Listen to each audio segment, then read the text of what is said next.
যত জাকি তত নেকি, যত জাকি তত নেকি। গাইস, পয়লা বৈশাখ আইতে অনেক দেরি, কিন্তু যে পরিমাণে গরম পড়ছে মনে হয় না যে ওই ওই পর্যন্ত আর অপেক্ষা করুন যাবো পান্তা ভাত লেগে। তো আজকে পান্তা ভাত লয়ে লইলাম, তার সাথে একটু মাছের তরকারি, একটা বড় মাছের মাথা, তে সবটি দিয়া লবণ দিয়া একটা মাখা দিয়ে গে একদম মাখা ডান। এবার খাওয়ার পালা। এনে একটু মাছ, এটাই গরিবের পান্তা ইলিশ।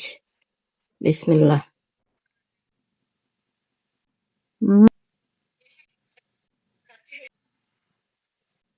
এত বেশি মজা কি করতাম, অনেক ইয়ে ধরছেন না। এন থেকে এইটুকু নিবেন, যে সিনেমাতে দেখা যায় একটু অংশ দেখা, এবার আবার গাইস দিয়ে দিলাম কাঁচা মরিচ, আর হইছে যে লবণ। আমি হম যত জাকি তত নেকি, যত জাকি তত নেকি, জাকিতেই বরকত নাকি নেকি বরকত। বিসমিল্লাহ। হম